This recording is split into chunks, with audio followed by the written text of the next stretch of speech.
Rotarian Andrew Gayle, sits on the board of Guam Solid Waste, and Mr. GTA. There you go. Thanks, Phil. Phil asked last minute, hey, we need a speaker. Can you speak? I'm like, man, I've already been to the Rotary Club once this year. I have to go there twice? So apparently I have to go twice. So he asked me to speak a little bit about trash. But everybody in this room should know that the person that knows more about trash than anyone on the island is sitting at that table back there. Bob is the guy. He's sitting with a bunch of trashy guys too. So anyways, I'll just talk about Guam Solid Waste Authority, give an update. It's free flowing. If anybody has, this is going to be really broad. And if anybody has any specific questions, I know Peter Gill has his opinions about everything, but he has something in particular he wants to talk about. But I'll go through it and give you the broad strokes, update you on where we are, and we'll go from there. So again, Guam Solid Waste Authority, it's an autonomous agency. It was created after the receivership had already begun. So if you all remember, the federal government sued Gov Guam to close the ORDOT dump. Remember, it was a dump, not a landfill. ORDOT, landfill means it's lined, and it's got all sorts of environmental things in place that Paul Packbeer can talk to you ad nauseum about. But ORDOT was just a dump. They just started throwing stuff in a valley and made it into a mountain. So the US EPA sued Gov Guam to close it, starting I think the late 80s, early 90s, and they kept going back and forth. And the Gov Guam signed a consent decree, but Gov Guam didn't live up to the consent decree, so that's what led to the receivership. The federal government stepped in and says, we're taking over, and you've got to fund this. If you don't fund it, we're gonna, I think it was $1 million a week was the fine. We're gonna fine you $1 million a week. So that's how the Gov Guam got into it. The receivership was, I think, 2008. And in that, so after that, the Guam legislature said, well, we've got to get out of receivership someday. And at that point, it was a division of the DPW. Solid Waste Management was a division of DPW. And so they said, well, if we're going to get out of receivership someday, we have to make sure we don't get back into this situation. So the intent of the legislative intent for creating the Guam Solid Waste Authority was to not go back to that situation. So they created, they created the Guam Solid Waste Authority as an autonomous agency, board of directors appointed by the governor.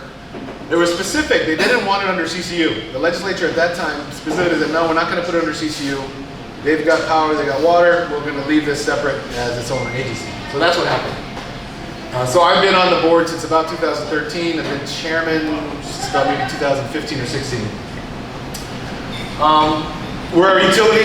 Rates are subject to PUC approval unless they're set by the legislature. The legislature can pass a law to set a rate, or under the federal receivership, the judge set rates. Partial receivership ended in 2019, so we've been working for years to get out of it. So that means the daily operations of the trucks and the landfill are under Guam Solid Waste Authority management now. Just the portion to close the ORDOT dump is still under receivership. It was supposed to end in 2020.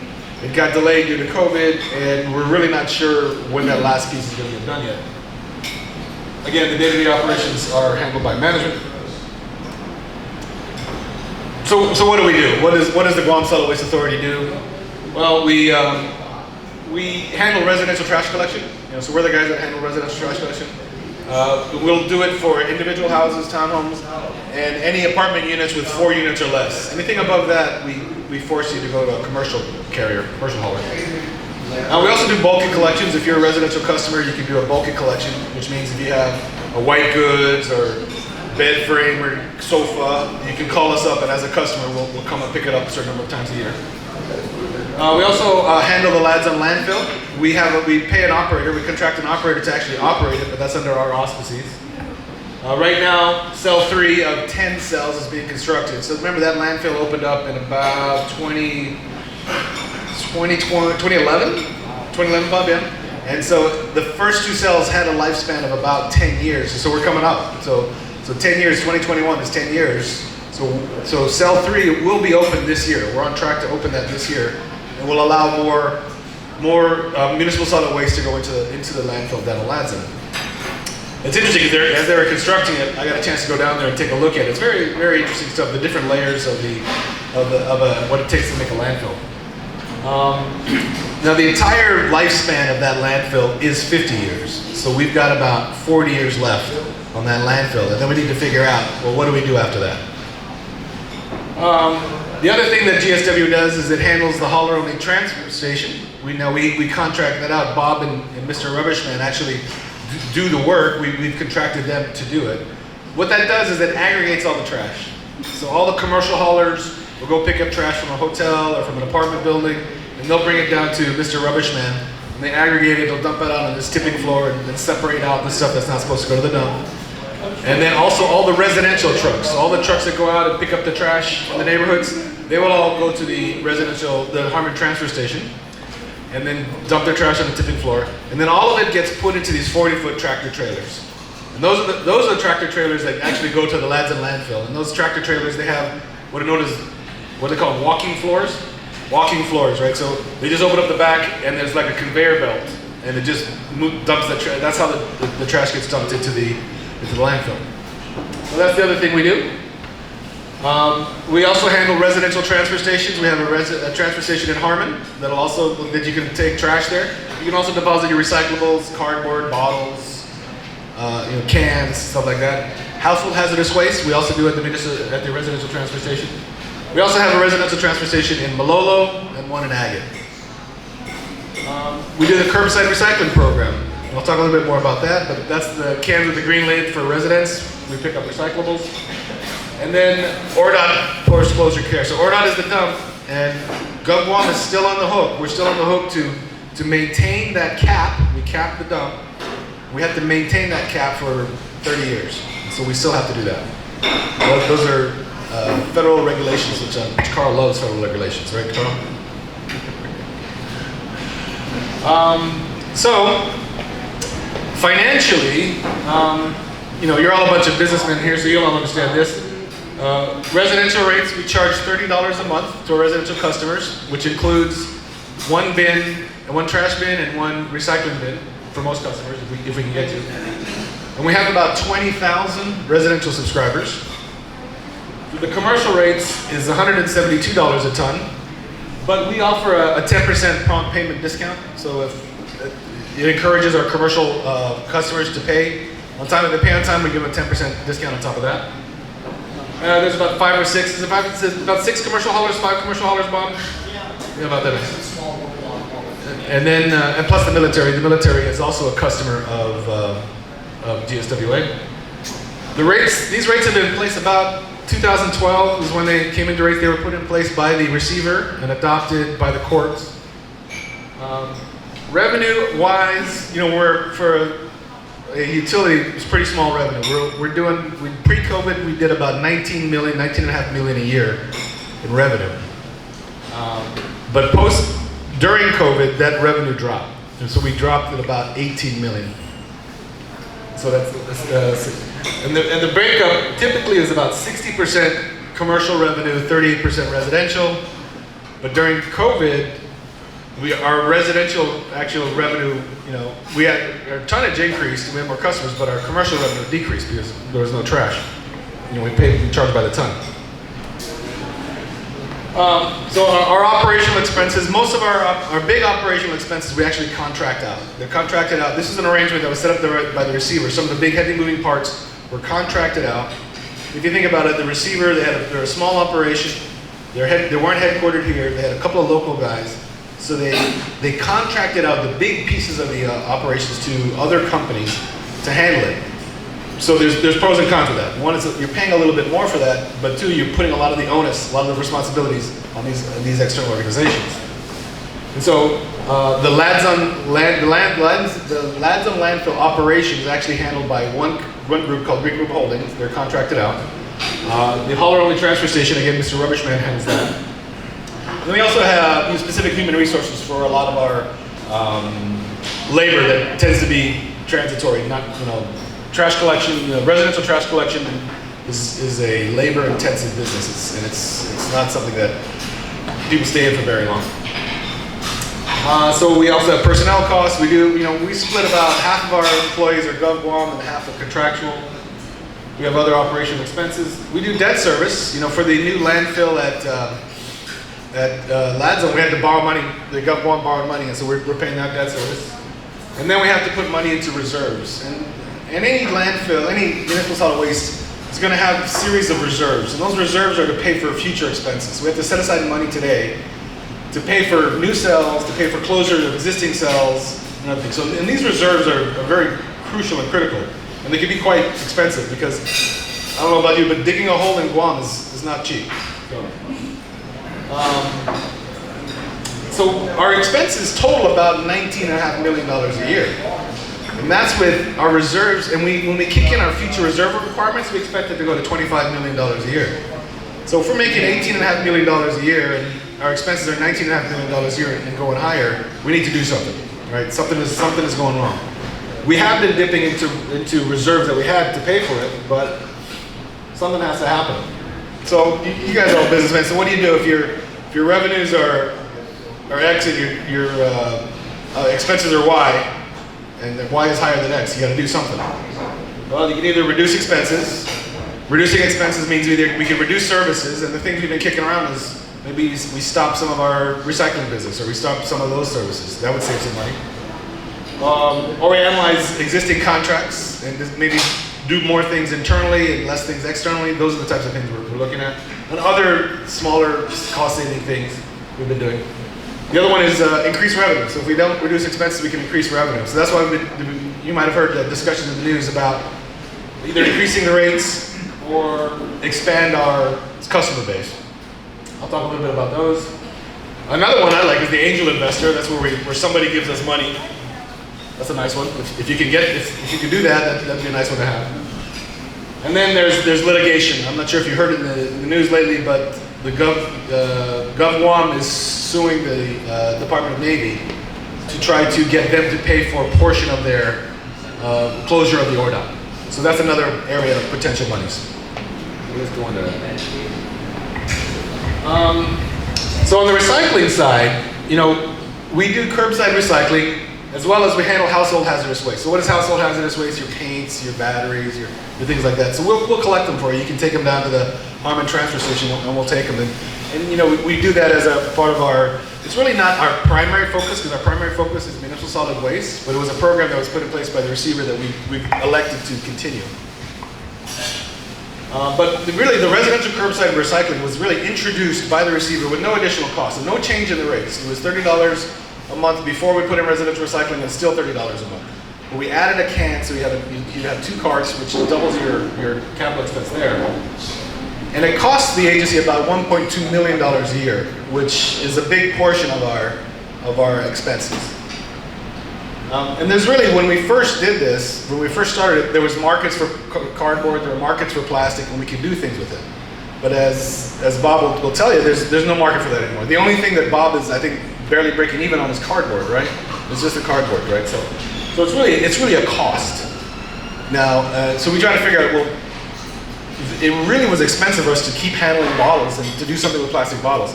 So at one point we said, look, we're not going to do bottles anymore. We're actually taking bottles and we're just dumping it in the landfill. So even if it comes in the recycling bin, we don't have any choice but to put them in the landfill. So you don't put them in the recycling bin anymore? Well, yeah, you can put plastic bottles in your regular trash. However, I don't want to. That's not an official TSWA thing, because I don't know if you've heard of G3. G3 is the Guam Green Growth Initiative that's out at the University of Guam, headed by Dr. Shelton. They're looking at alternatives for plastic bottles, either making bricks with it, pylon, something. So at the Guam Solid Waste Authority, we don't want to undo anything that's already, if people are in the habit of putting plastic bottles in the recycling bin, keep doing it. We'll continue to pay for the sorting of it, but it's after the sorting of it, what we do with it is, today we put it in the landfill. We used to put it in containers and try to ship them off to someplace. That's too expensive. So if we can redirect them to some other source that they can do something with these plastic bottles, we'll do that. Or store them in the warehouse department. We could do that. That's expensive too, though.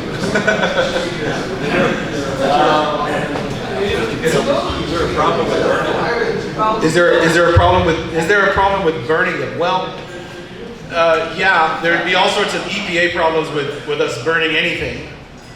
There has been discussion of why don't we just have an incinerator? Well, first of all, an incinerator is illegal. Waste to energy there's a law against it. The law that was passed against that type of thing. So we and I know the governor and legislatures are pretty set against incineration from an environmental aspect. Well, they say it's environmental, but yeah, okay. It's an environmental issue to put it in the landfill. That's true. That's true. Except that you're not releasing any toxins into the air. We are working with Senator Perez. You've heard of the revolving recycling fund, the recycling revolving fund. I forget how it goes. That's when you register your car. There's a big portion of that goes to this fund, and it's supposed to pick up other things. There's a lot of things that it was intended to do. There's all sorts of issues with that law, in that it says I want to do this, this, and this, but it didn't really give any mechanisms for anything. Bob and I were just discussing it there was an EPA meeting about it a few weeks ago about it. But anyways, we're trying to get some money from that to help offset our costs. 1.2 million a year for recycling. And probably what you could argue is one of the most visible recycling programs on Guam is your residential curbside recycling. And I think Bob, what about $2.5 million a year goes into that recycling fund? About that. So we're asking for a big portion of it. But again, constant education is part of that money in the revolving recycling fund is supposed to go to education. It's supposed to go to public awareness campaigns, etc. Because even today, with our recycling bins, we get about 70% contamination rate. Right? So 70% of the stuff that goes in there is trash anyways. So we're paying for the sorting of it, and it's much more expensive than just trash, but that's one of the things that we're doing. So one of the other things we talked about in increasing revenues, it would be island-wide collection. So this is kind of what we've been discussing with the governor. This all came out of a third-party audit. So one of the mandates in the Guam Solid Waste Authority enabling legislation was that at some point the PUC says we want to do a third-party management audit. So we had to agree on which company would come in and audit Guam Solid Waste Authority and figure out, are we doing things right, operationally, financially, etc. And one of the things that the audit said is like, look, you need to either raise your rates or do something, because you're not going to have enough money in the future for these reserves. So that's one thing the audit said. Another thing the audit said is like, look, we looked at about 40 other jurisdictions of similar size. And you and one other jurisdiction are the only jurisdictions that do not mandate residential trash collection, right? Right now, if you live in a house, you don't have to have trash service. If you don't want to pay for trash, you don't have to pay for trash, right? So we're one of the very few jurisdictions that do that. Most jurisdictions, it's part of the mandate for living in that county. You have to pay part of your county taxes or property taxes or whatever taxes you pay somehow for residential trash collection, for municipal solid waste. And that's the way most people do it. So that's kind of what this brought on, this island-wide trash collection. We would mandate trash collection for every household. So I mentioned earlier that we've got about 20,000 residential subscribers. There's roughly 45,000 households in Guam. 45 or 50,000 households. GPA will tell you they got about 46 or 48,000 power meters. Right, so now a bunch of those guys are living in apartment units that we're not gonna serve. But we think that if we mandated it, it would go from GGSWA would go from about 20,000 residential customers to about 38,000. We think we'd almost double it. But if you do that, you have initial capital requirements that you got to worry about. When I got to get the cans, I got to order a bunch of new trash carts for all these new customers, and I need new trucks, etc. So there's going to be a capital requirement for us to implement the trash collection. Now we might need some additional headcount, but we're going to gain economies of scale. We're going to gain some efficiencies with the new customers. It's not going to be quite doubling, but we'll still gain some efficiencies out of it. And there's a big feeling that if there'd be a very positive impact on the illegal dumping that goes along. Everybody agrees that illegal dumping is there's a scourge on the island, there's a problem. What's hard to agree on is how to fix it. What can you do? There's one side of the table that says it's enforcement, it's enforcement, it's enforcement. And another side says, let's just keep doing community cleanups. We think one of the things that the governor and other people think, I agree with, is if we mandate trash, it's just part of your bill, part of whatever, and we put all these trash bins everywhere, illegal dumping will decrease. There's still going to be the guys out there that are going to do it, but I think we will see a decrease. Okay. Okay, so the angel investor. So how else can we look at this? Well, the American Rescue Plan actually, there's a section in there that says government agencies can get money if they had any financial impact from COVID. We did. For fiscal year 2020, we were $1.5 million in the hole. So we're expecting to get about that, $1.5 million. And we hope that for 2021 and 2022, there will also be some additional monies for us to help reimburse some from our reserves. So we also hope to get additional funds due to impacts from 2021. And again, maybe some seed money to help us implement the island-wide collection. And then there's the infrastructure plan that everybody's arguing about and hasn't been passed. If that does pass, we imagine that there'd be some money in there for the utilities like us. And then the last thing I'll talk about is the litigation. So if you'll remember, Guam had to close. Guam was sued by the Department of by US EPA. So US EPA sued Guam over the Clean Water Act. They said, hey, you're polluting the L'Enfant River. You need to close this dump because you're polluting the L'Enfant River. And so back in about 2017, I remember this, I had a meeting with Elizabeth Barrett Anderson. She was Attorney General at the time. And she goes, I think we should sue the US Navy under CERCLA. So CERCLA was something that probably Paul Packner can explain CERCLA better than I could. But it was about these polluting sites, and people and parties that were contributing to the pollution were subject to pay for cleaning it up. So that's essentially what CERCLA was. It's Superfund sites, right? Yeah. So Elizabeth Barrett Anderson says to me, she says, I think we should sue these guys. And I said, I think you're right. And I remember I told her, we thought this at the board, and we brought it up to the receiver, and the receiver didn't think we had a case. So we didn't nothing went from there. This is back in like 2015. But she goes, no, I think we've got a case. And I said, great, you go, Liz, you go. And so she's the one that started it, and continued with leaving. And so we've gotten to this point. And